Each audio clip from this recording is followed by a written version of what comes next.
Hey there, I am Jennifer Aaliyah, and today we are going to do a training on the 3 false beliefs that you have to overcome to enroll your clients in any program. Now, these are things that will work no matter what you are selling, and every niche or group of people have different false beliefs, and it's important to understand what your ideal client's false beliefs are.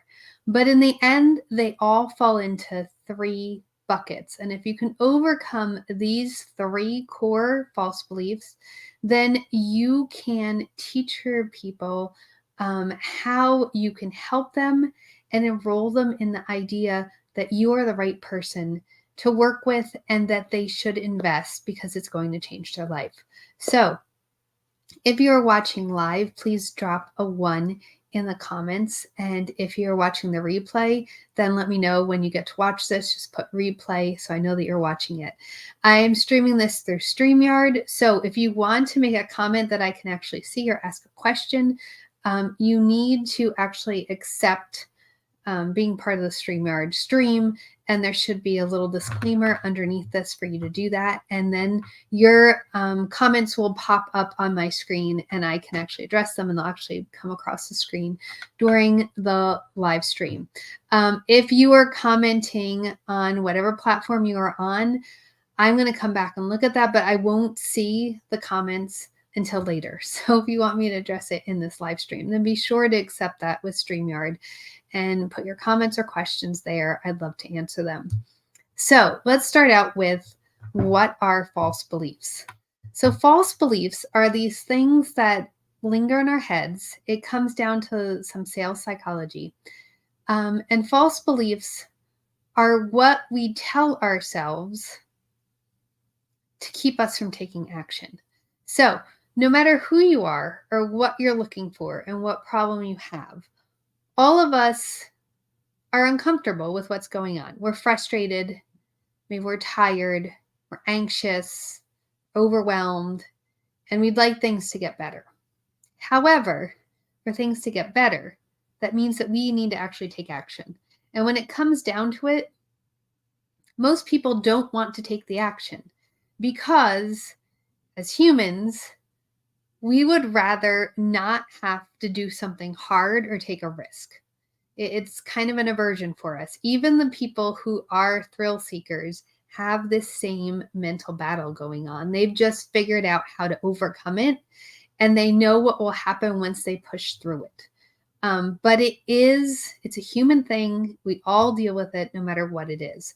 So when you are out shopping for, let's say, a snack or some gum or whatever it is, you're still going to go through these thought processes. Now, it's going to be very different than if you are looking at scaling your business and you want to invest in a high ticket mastermind, or you are looking for something to help your child that has learning disabilities and you're looking to invest in that. It's a different level of decision, but these false beliefs still exist. And the false beliefs help us to not feel bad about ourselves or help us to avoid failing. Okay, because in the end, that's what people don't want to do. They don't want to fail. So when they come across what you have, their brain is going to tell them, this worked for her because of XYZ. It's not going to work for me. Or, oh, that's not really what my problem is. Or people don't understand me. Or this whole myriad of different false beliefs that are going through their head that prevent them from even really considering taking you up on your offer. So this is why false beliefs are so important, because no matter who you're dealing with, no matter what you are selling, no matter how big your following, your audience has this, and it's something you're going to need to answer and overcome to get them to take the next step. So now that you know that false beliefs are real, I would encourage you to really take some time and study what your clients' false beliefs are. And if you stay until the end of the live stream, I do have 2 free gifts for people. And one of them is a gift to help you in figuring that out. But first, I'd like you to think about this. as we're going into this. Make a mental note that you need to know your client's specific false beliefs. And then we're going to talk about how to overcome each of those buckets. The first bucket is it doesn't work. Now, really, this bucket comes down to that fear of failure. If it doesn't work, then I can't fail because the problem is the program, the product, whatever it is that I'm going into. The webinar could be a free thing. I mean, there's false beliefs about free things as well. If it doesn't work, then that's the problem, not me. It's not that I can't do it. It's that that isn't the right thing. And really what it comes up down to is that this is a way to put up a wall and make sure that you don't take on anything that's way too risky that you aren't going to be able to fulfill. So in reaction, you want to say it doesn't work, but really that means if I take this action and it doesn't work, then I'm going to fail at it. And really behind all of that is the fact that there's something that you're struggling with. Many times I meet with people and I say, let's look at this from your ideal client's perspective. And I say, where is your ideal client before they meet with you? Like, what are they thinking? What are they feeling? What's going on in their life? And I can tell you that 9.99999% of the time out of 10, people say, oh, they're frustrated. They're tired. They're overwhelmed. It was like, okay, well, you know what? Any problem that you have, you're going to be frustrated. You're going to be tired. You're going to be overwhelmed. That doesn't really tell me where they are precisely. But that gets to the core of this, it doesn't work. Because if you are tired and you're frustrated and you're overwhelmed and you have all these emotions going, the last thing you want to deal with is failure. Because then that brings on all kinds of other emotions. It's important to realize that failure is a part of the process, and that's something that all of us have to learn. But if you think back to the last time you were frustrated, overwhelmed, or tired of what was going on, you probably didn't want to hear that. You didn't want to hear that, oh, well, if you fail 30 times, then you're that much closer to succeeding 100 times. You just wanted it solved, and you didn't want to deal with any more bother. You were just over it. So it's important to understand that when you're speaking to people, if they are seeking an answer, if they have acknowledged that there is a problem and they are in your office, your proverbial office, so they're at a live event, they're on a live call with you, they're in your email sequence, wherever they are, they're seeking answers. But at the same time, they're struggling with everything that's going on. And if you think back to before you started this business, before you created this product that solved this problem, I would say that it's a pretty safe bet that you were in the same place as them. So think back to where that was. And what was it that someone said or did or presented in front of you, like a visual that you saw, that made it click for you that there was something that would work and that you wanted to make it work and overcome it. Because so many times when we have people in the sales process, we think, well, this is the best thing. And I'm just going to tell them that's the best thing. I'm going to tell them that's the best thing over and over again. I'm going to tell them all the wonderful attributes that are in there, all the deliverables, everything they're going to get, why they should be happy, and all the metrics in it. And those things are important. But think about someone that's already overwhelmed, tired, and frustrated. If you throw in front of them that I'm going to give you 50 modules to make your life the best it can ever be, and I'm going to give you 20 printables so that you can organize every aspect of your life and never be late again, and you're going to get this and you're going to get that, and this is why it's so good. You're going to invest this much time, and then every day you're going to do this habit, and it's going to change your life. Well, that sounds like work. And nobody really wants to work. We need to develop the habit to do it. We need to have a reason to do it. If we just did it innately, they wouldn't have to pay you to, to work.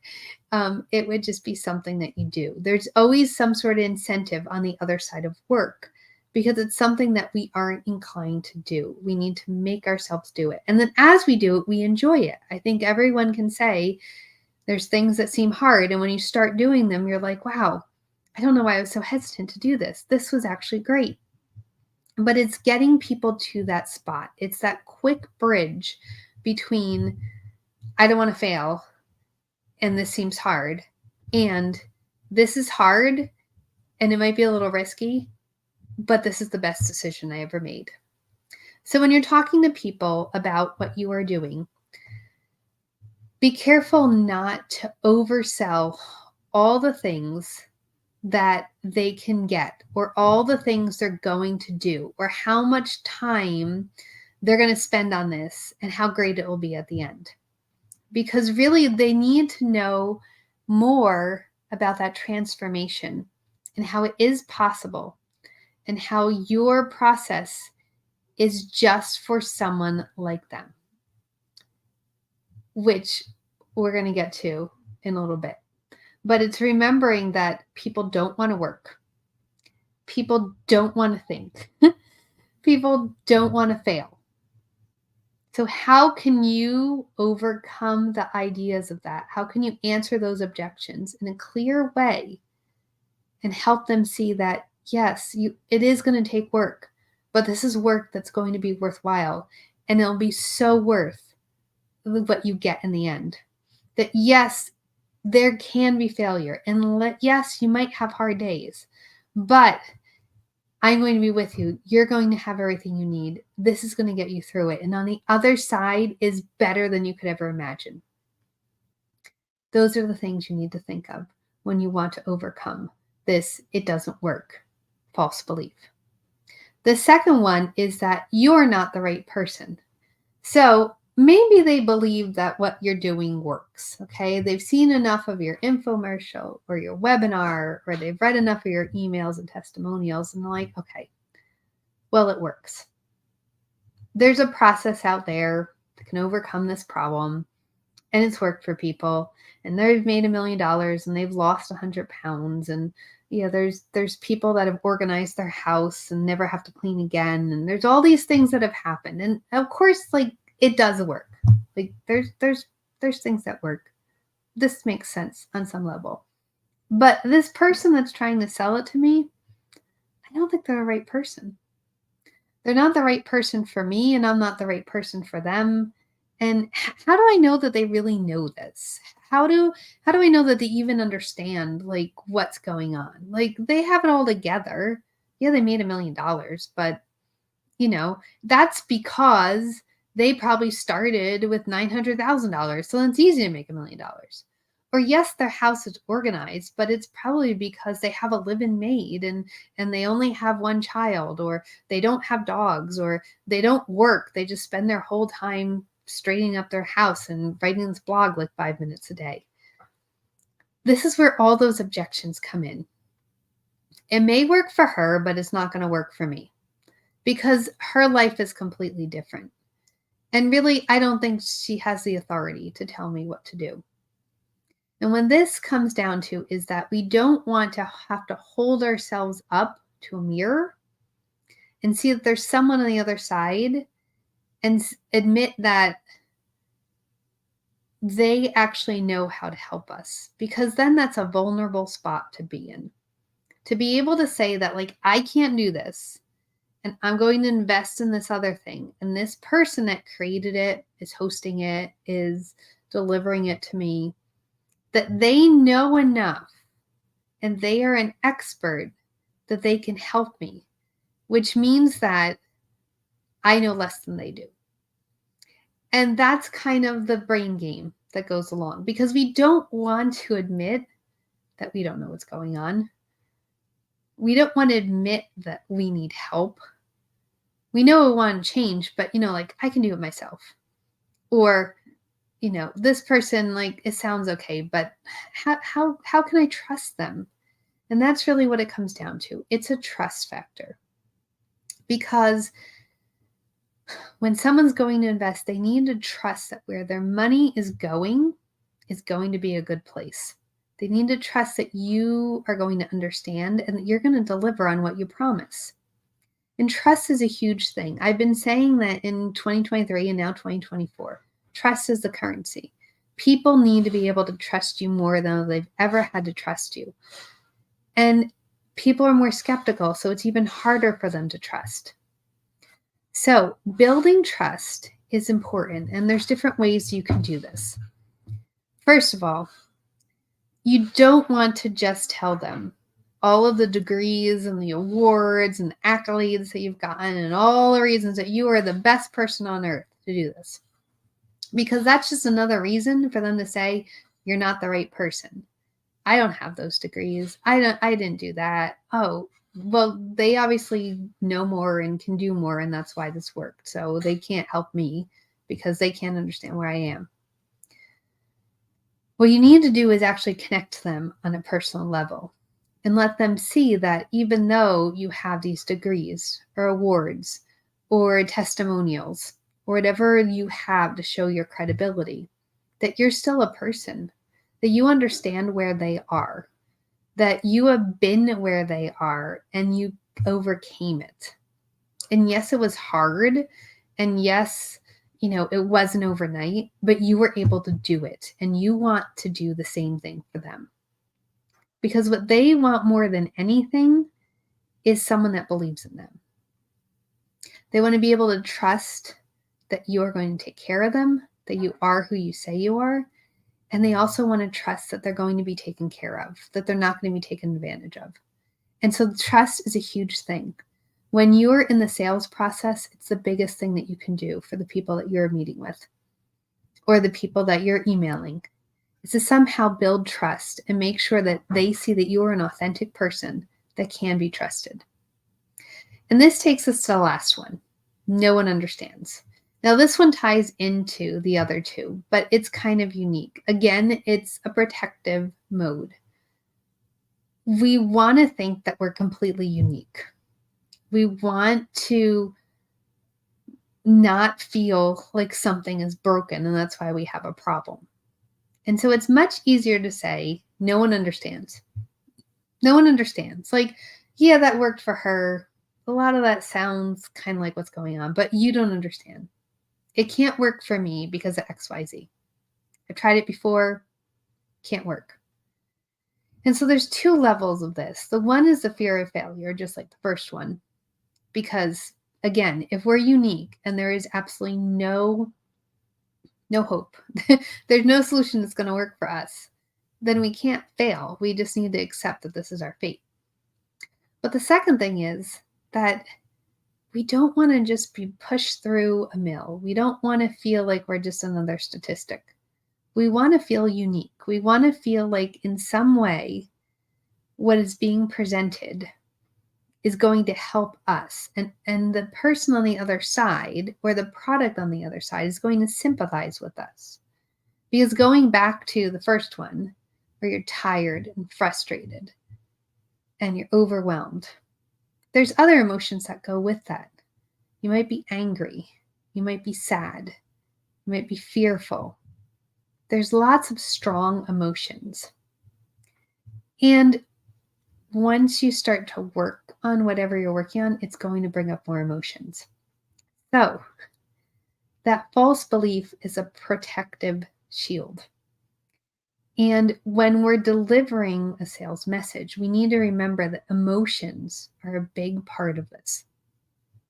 There is no sale that happens that has no emotions involved. Now, there's less and less people that are impulse buyers that just act completely out of emotion and, take that step without thinking about it. Statistically, it's gotten smaller and smaller. However, even the person that takes like 100 days or comes and window shops multiple times or goes to 5 of your webinars and then sends you 20 emails before they decide to opt in, even that person is making that decision out of emotion. And so You need to, first of all, in a way, support those emotions and not make them hysterical, but at the same time, let them know that once they get into this process, that once there is this solution, that those emotions will be cleared up, just like the problem is. That they're not going to be stuck in this spot of how they're feeling. And that you understand how they're feeling.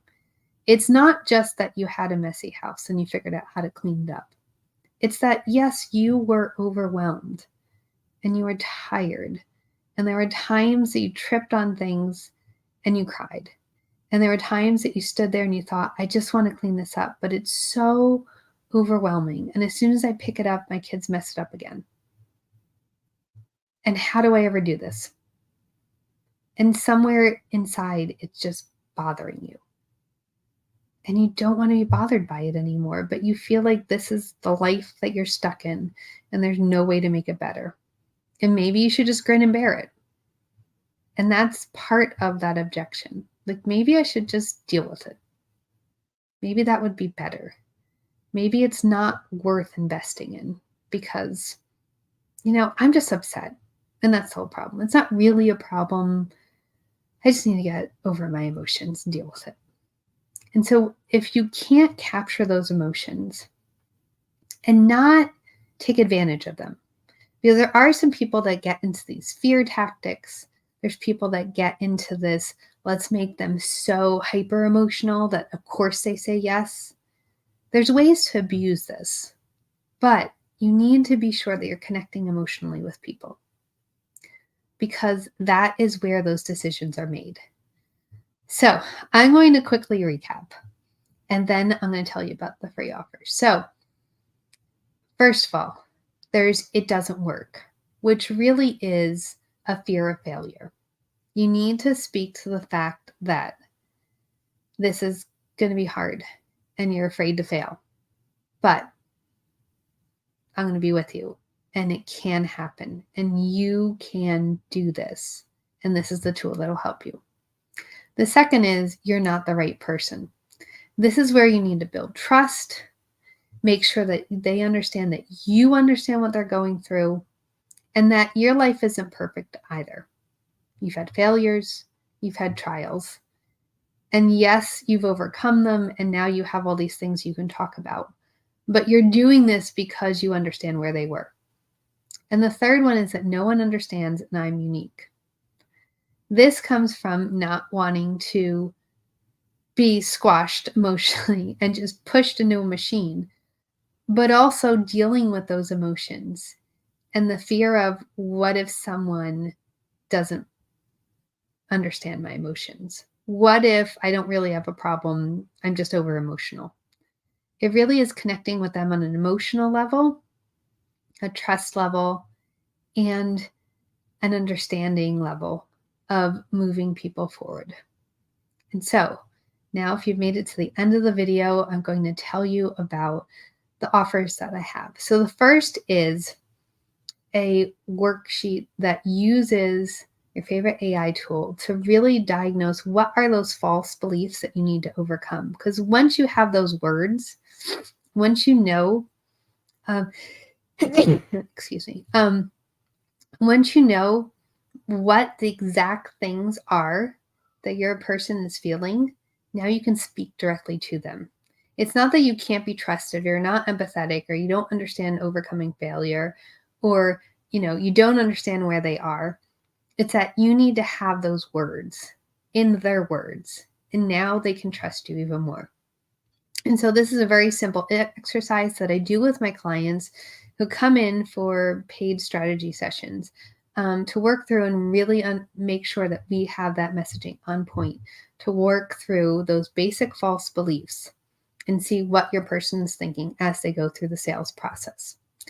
The second one is a workbook about truly defining who your ideal client is and understanding what's going on with them, what they're thinking, what their true goals and aspirations are, and what their worries are.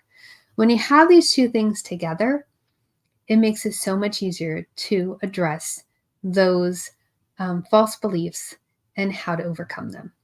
And so if you would like to claim your access to that, please just drop in the chat false belief, and I will be sure to follow up with you and get you those resources so that you can start implementing this into your marketing and your sales so you can convert more sales, but not have to do it in the high pressure, highly emotional, like just make them cry basically way of selling that many people sell. What you need to do is connect with your audience and build with them authentically and from a spot of trust. And then they will become your raving fans. And that's the best marketing that you can have. So if you're looking to up-level your marketing and sales with understanding your ideal client from a point of view of what they really need, want, and are, and also from what is holding them back from saying yes, please drop in the comments false beliefs, and I'll be sure to get that to you. Jennifer Aaliyah from Secret to Visibility Online, and I will see you in my next live stream. Be sure to stay here and check out my tips and different information I share about marketing your business well and building funnels that not only convert at a high profit, but also nurture the people going through it so that they do become those raving fans that want to market for you and then want to stick with you and keep going up the funnel.